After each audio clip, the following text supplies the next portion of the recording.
So years ago, I reviewed the Loquat. I did this when I was visiting Hong Kong. Then a while after that, I was kindly sent some white Loquats, and I reviewed those. And then after that, another time when I was in Madagascar, I reviewed the Loquat liqueur, which is made from loquat seeds. So you may ask yourself, what could I possibly say about Loquats now? A lot. These Loquats here were kindly sent to me by Sam and Arun. Sam and Arun, thank you very much for sending me these and a few other goodies in the mail. These Loquats, as you can see, do not look a whole lot like the ones that I had in Hong Kong. The ones in Hong Kong were really, really big. They were the size of like a large plum. They were a variety that was all over the place. You'd see them at supermarkets, so it's more of like a commercial variety. These ones, I believe, are more what you would find being sold as like an ornamental tree. In some parts of the United States, if you walk down the street, you will see loquat trees just being grown for landscaping. The fruit on those trees are good. It's good fruit. However, it's a little bit different, I think, than the ones that you get in Hong Kong. The ones that I had in Hong Kong were very sweet. They did not have much of a tartness to them. Well, I mean, they did, but not like that much of a tartness. These ones are quite sour. If you haven't seen my earlier Loquat video, first I'll just show you. Want to peel the outside of these. You don't need to, but the outside has a little bit of a peach fuzz to it that some people don't like, so I prefer to peel mine. And then on the inside you have this succulent looking flesh in there. It looks a little bit like a peeled apple. These are actually related to apples. They don't taste like apples though. The flavor on it is pretty powerful.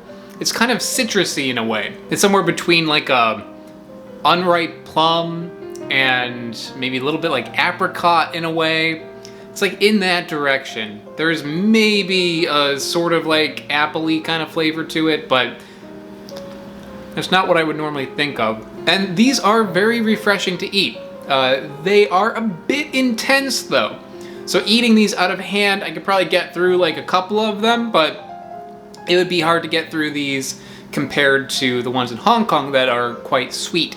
However, these are perfect for making things out of. You can use these to make a loquat jam or juice, or loquat wine is a thing. And in my case, what I did is I took all of those, de-seeded them, put them in a pan, and heated them until the juice came out.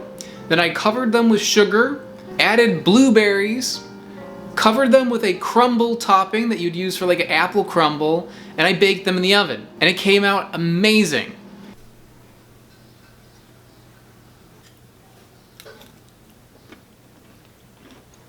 That is really, really good.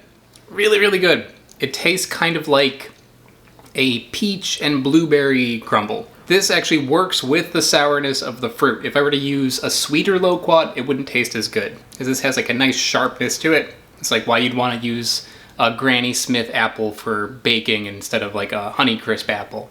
Like you want that power to it, and it totally works. I didn't peel these before I cooked them, because peeling them takes a whole lot of time. And I think it's like maybe it would be a little bit better if they were peeled, because I am feeling them as I chew it, but they're not really like that bothersome or anything. I think if I were to make this again, I probably still would not peel them, because peeling them takes so much time.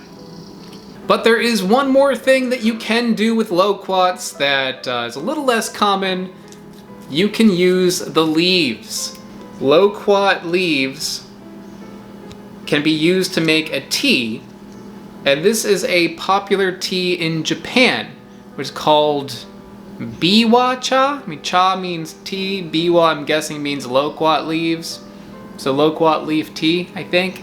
Loquat leaf tea is something that people use medicinally. It's supposed to be good for respiratory problems.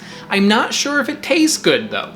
So let's find out. So I washed these, and on the bottom side of each leaf it's kind of fuzzy, and I've seen online that people recommend removing that fuzz. I looked at a whole bunch of different recipes for preparing this tea, And some people did not remove this fuzz.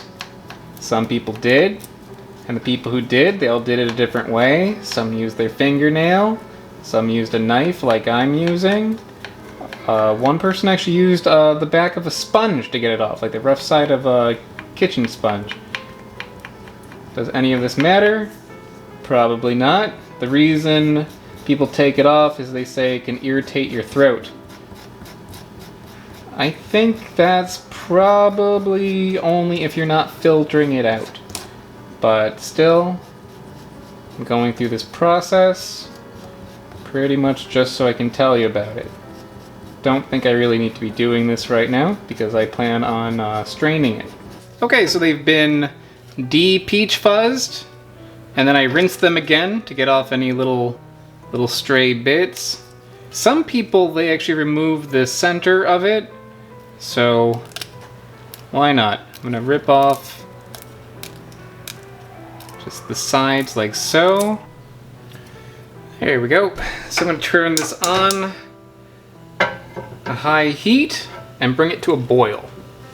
Okay, it's boiling, so I'm going to turn it down to a simmer and set a timer for 15 minutes. Okay, it's been 15 minutes and it looks like it's infused. Some of the recipes I was looking at says that at this point you let it sit for 10 minutes to cool down. I'm going to skip that part and just try it as it is now. I'm using a very fine mesh strainer. That way, if there are any little fuzzy bits, it'll catch them.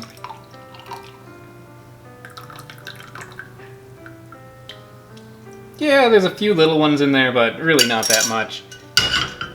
So that ended up getting a nice golden color to it. But how does it taste?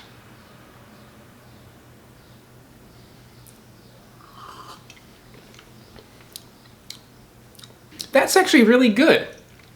It's mild. Maybe it'd be a little bit stronger if I let it sit for another 10 minutes, but I am getting the flavor of it, and that flavor is good. It reminds me of yerba mate, or herba mate, however you say it. Both ways I'm sure are wrong. It's hard to describe. It's like a little bit like tea, but not really like tea. It's not green tasting, even though it's made from leaves. It doesn't taste leafy. It tastes almost like a little bit fruity, but not quite. Like this has like a touch of that. It's a little bit like apple juice maybe, but not really. It doesn't taste like apples, but it has like a similar kind of mellow fruit flavor to it. But yeah, that's actually really good. I'm surprised at that. It's a totally pleasant taste. I figured that this would probably taste like bitter leaves, like the majority of medicinal teas do, and it does not.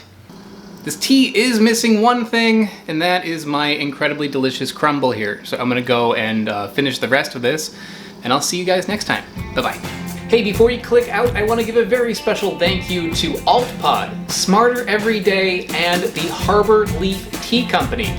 They are mega patrons over on patreon.com. Patreon.com, if you haven't heard of it, it is how this channel happens. It's how I get all the funding to go on the trips I go on and how I get all the fruit that I try. So if you're interested in supporting my channel, check out the link in the description below. Another thing is that I have t-shirts for sale. Those are also available in the description below as well. Thanks so much, guys. Bye-bye.